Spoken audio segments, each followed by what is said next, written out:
आप सभी लोगों का स्वागत है एक बार फिर से केजे क्लासेस के यूट्यूब चैनल पर। थंबनेल आपने बिल्कुल सही पढ़ा। अगर आपने जीएसटीआर 9 फाइल करने से पहले ये वीडियो नहीं देखी तो आपको भी नोटिस आ सकता है। हाँ जी, हम बात कर रहे हैं कि जो जीएसटीआर 9 भरने के बाद नोटिस आते हैं तो कैसे कैसे नोटिस आते हैं। जीएसटीआर 9 फाइल करने से पहले क्या क्या सावधानी बरतनी है जिससे कि आपको वो नोटिस ना आए। अभी आपको पता होगा फाइनेंशियल ईयर 20-21 की जो हमारी जीएसटीआर 9 है उसकी लास्ट डेट 28 फरवरी है। अब हमारे पास 10 दिन बचे हैं, लेकिन लोग बाग क्या करते हैं, जल्दीबाजी में गलत जीएसटीआर 9 फाइल कर देते हैं और बाद में नोटिस आते हैं। ऐसा ही एक नोटिस आया है, ये देखिए, फाइनेंशियल ईयर 18-19 के लिए इन्होंने सेक्शन 73 में नोटिस दिया और क्या लिखा, excess ITC claim in GSTR 9। ये 3 भी नहीं है, जीएसटीआर 9 में आपने एक्सेस आईटीसी क्लेम कर लिया है which is not confirmed in GSTR 2A और 8A। 8A में वो आईटीसी नहीं आया। मैं आपको पोर्टल पर दिखाता हूं। अगर आप देखेंगे इन्होंने क्या करा है, जीएसटीआर 9 की टेबल नंबर 8A में आईटीसी कम आ रहा है, 61 लाख का आ रहा है और इन्होंने क्लेम कर लिया 66 लाख का। तो लगभग इन्होंने 10 लाख का आईटीसी ज्यादा क्लेम कर लिया। तो इस वजह से इनके पास ये नोटिस आ गया कि भाई इसलिए तुम सेक्शन 16 के अंदर आईटीसी लेने के लिए एलिजिबल नहीं हो। पहली बात तो मुझे कमेंट बॉक्स में लिखकर बताना क्या ये नोटिस सही है या गलत। मेरी नज़र में ये नोटिस बिल्कुल गलत है, क्योंकि सेक्शन 16 के अंदर कहीं पर यह नहीं लिखा कि अगर कोई आईटीसी आपकी टेबल नंबर 8A में नहीं आया तो वो आपको नहीं मिलेगा। क्योंकि टेबल नंबर 8A में तो कुछ भी आ सकता है, कुछ भी गलती हो सकती है। मैंने रामलाल से माल परचेज करा, लेकिन रामलाल ने मेरे जीएसटी नंबर पर ना चढ़ाकर किसी दूसरे का पर चढ़ा दिया, तो क्या मैंने सेक्शन 16 की कंडीशन सेटिस्फाई नहीं करी? हो सकता है रामलाल से मैंने माल परचेज करा, उसने अपनी जीएसटीआर 1 ड्यू डेट के बाद चढ़ा दियो।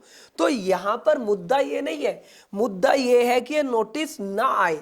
तो यहां पर इस बात को आपको समझना है, जब भी आप अपनी जीएसटीआर 9 फाइल करेंगे तो कोशिश करेंगे कि टेबल नंबर 8 में डिफरेंस ना हो। ऐसा देखा गया है जितने भी जीएसटीआर 9 के नोटिस आए हैं उसमें से मैक्सिमम नोटिस वो हैं जिसमें टेबल 8 के अंदर डिफरेंस है। तो अगर आपका टेबल 8 के ए के अंदर आपका आईटीसी कम है और 8B में ज़्यादा ले लेते हैं तो नोटिस के चांसेस हैं। तो अभी हमारा क्या है, इस संडे को हम जीएसटीआर 9 पे वेबिनार कर रहे हैं। तो अगर आप ये चाहते हैं कि आप भी जीएसटीआर 9 फाइल करें और उसमें कोई नोटिस ना आए तो हमारा ये वेबिनार ज्वाइन कर लीजिएगा, जिससे कि हम आपको बता देंगे। अगर आप पे समय है तो इस वेबिनार को ज्वाइन करें, अगर आप पे समय नहीं है तो आप हमारी गूगल ड्राइव, पेन ड्राइव ले सकते हैं, उसमें हम आपको सारी रिकॉर्डिंग भी देते हैं और अपडेट्स भी देते हैं। बात करते हैं इस नोटिस की, ये नोटिस आया क्यों। यहां पर इस चीज को समझना, जब हमने इस केस को स्टडी करा तो हमने क्या पाया कि कुछ सप्लायर ऐसे थे जिन्होंने ड्यू डेट के बाद अपनी रिटर्न फाइल करी थी, इसलिए वो वाला आईटीसी 8A में नहीं आ रहा था। तो मैं अब पूछना चाहता हूं डिपार्टमेंट से कि भाई अगर मेरा सप्लायर रिटर्न लेट फाइल कर रहा है, पहली बात आप उसे फाइल करने क्यों दे रहे हो? जब सेक्शन 37 में टाइम लिमिट लिखी हुई है कि आप इसके बाद रिटर्न फाइल नहीं कर सकते, तो आप उसे रिटर्न फाइल करने क्यों दे रहे हो?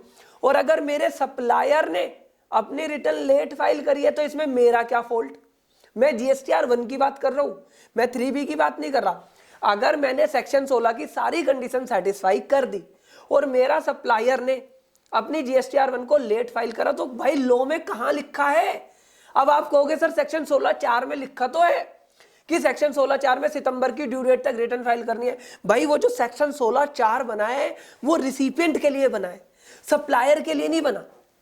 अगर सप्लायर कभी भी रिटर्न फाइल करे तो मुझे उसका आईटीसी मिल जाएगा 36(4) को छोड़कर। कौन से 36(4) को छोड़कर? रूल 36(4) को छोड़कर। तो अगर आप कहते हो कि रूल 36(4) के हिसाब से आपको आईटीसी नहीं मिलता तो इस नोटिस को मैं सही मान लेता हूं। लेकिन अगर आप कहते हो सेक्शन 16 के हिसाब से आपको आईटीसी नहीं मिलेगा तो ये नोटिस बिल्कुल गलत है। और एक बार आप चेक तो करो कि 18-19 में रूल 36(4) था भी या नहीं उस पीरियड में। तो आपको नोटिस डालने से पहले यह चीज समझनी चाहिए कि यहां पर फॉल्ट किसका है। यहां पर रिसिपिएंट का कोई फॉल्ट नहीं है, यहां पर सप्लायर का फॉल्ट है। लेकिन डिपार्टमेंट नोटिस दे रहा है। अब अंदर की बात बता दूं कि डिपार्टमेंट आपको नोटिस क्यों दे रहा है। गवर्नमेंट ने क्या सिस्टम कर दिया है, गवर्नमेंट ने क्या कहा है, गवर्नमेंट एक रिपोर्ट जनरेट कर देती है। मुझे कई जगह से पता लगा कि गवर्नमेंट एक रिपोर्ट जनरेट कर देती है कि भाई इसने ऐसे करा, इसने ऐसे करा, इसने ऐसे करा, इन्हें SMT 10 इशू कर दो, इन्हें कैंसिलेशन इशू कर दो, इन्हें GSTR 9 का नोटिस इशू कर दो और रिकवरी करो। रिकवरी किस चीज की करोगे? टैक्स की, इंटरेस्ट की, पेनल्टी की। और जो ऑफिसर जितनी ज्यादा रिकवरी करेगा उसे उतना सम्मान दिया जाएगा, उसका नाम लिस्ट में सबसे ऊपर आएगा, बेस्ट परफॉर्मर अवार्ड दिया जाएगा उसे। भाई कर क्या रहे हो आप लोग? इस अवार्ड को लेने के चक्कर में उल्टे सीधे नोटिस आ रहे हैं, उन नोटिस का कोई सिर पैर ही नहीं है। अब अगर मैं इस वाले केसेस में बात करूं, आपने 9 लाख रुपए का टैक्स मांग लिया, सप्लायर की गलती से, आपने सप्लायर को नोटिस भेजा क्या? आपने सप्लायर को तो नोटिस नहीं भेजा, आपने रिसिपिएंट को भेज दिया। अब ऐसे अगर ये 10,000 1 लाख नोटिस इशू करेंगे और अगर 10% लोगों ने भी टैक्स इंटरेस्ट जमा कर दिया तो इनका तो हो गया काम, इनकी तो तरक्की हो गई। भैया ऐसा मत करो, पहले GST लॉ को समझो। मैं ये मानता हूं कि ड्राइविंग सीट पर GST के अंदर सप्लायर है, लेकिन रिसिपिएंट को पीछे तो बैठने दो। तुमने तो रिसिपिएंट को डिग्गी में डाल दिया, गाड़ी के पीछे लटका दिया, ठीक है, या गाड़ी की छत पर बिठा दिया कि अगर कुछ भी होगा तो ये रिसिपिएंट ही मरेगा। अरे सप्लायर को ड्राइविंग सीट पर बैठाओ, लेकिन रिसिपिएंट को भी तो सम्मान दो। आपने रिसिपिएंट की फजीयत कर दी। तो भाई मेरी आप लोगों से रिक्वेस्ट है, जब भी आप अपनी GSTR 9 फाइल करें तो टेबल नंबर 8 में कोई डिफरेंस ना करें। वो डिफरेंस कैसे नहीं आएगा हम इस सेमिनार में डिस्कस करेंगे, लेकिन मैंने हमेशा सबको ये बताया है, जिन लोगों ने हमारी गूगल ड्राइव, पेन ड्राइव देखकर अपनी GSTR 9 फाइल करी होगी उन्हें ऐसे नोटिस नहीं आए होंगे, क्योंकि हमने उसके अंदर ये बताया है कि भाई आप कभी भी टेबल नंबर 8 में डिफरेंस मत लाना। जो भी हमारी मेंबरशिप लेते हैं, जिसमें हम क्वेरी मेंबरशिप बताते हैं, हम सब लोगों को बताते हैं कि टेबल 8 में डिफरेंस ना आए, टेबल 6 में आए तो आ जाए, टेबल 7 में आए तो आ जाए, लेकिन टेबल 8 में डिफरेंस ना आए। तो अगर आप भी ये फुल कोर्स करना चाहते हैं, हमारी गूगल ड्राइव, पेन ड्राइव लेना चाहते हैं, तो हमें इन नंबर पर व्हाट्सअप करें। आप अपनी नॉलेज बढ़ाओ, थोड़ा सा टाइम लगाओ नॉलेज बढ़ाने में। हमारे बहुत सारे सेशन होते हैं, हमारा GST पे होता है, एक्सेल पर होता है, ब्रेन प्रोग्रामिंग पर होता है। अभी हम किताबों के ऊपर सेशन कर रहे हैं, कुछ सेशन फ्री होते हैं, कुछ सेशन पेड होते हैं। व्हाट्सअप डालकर पूछो कि कौन से फ्री सेशन है, कौन से पेड सेशन है। हमारी मैगजीन की सैंपल कॉपी लो, अपनी नॉलेज को बढ़ाओ, ठीक है, लेकिन ऐसी गलती मत करो। तो भैया हमने इसका रिप्लाई कर दिया नोटिस का कि हमारे सप्लायर ने लेट फाइल करा और हमने कोई वॉयलेशन नहीं करा है। तो अगर आपके पास भी ऐसा कोई नोटिस आता है तो आप हमारी प्रोफेशनल सर्विस भी इसमें ले सकते हैं। इस वीडियो को देखने के लिए आपका दिल से धन्यवाद करता हूं। Thank you for watching.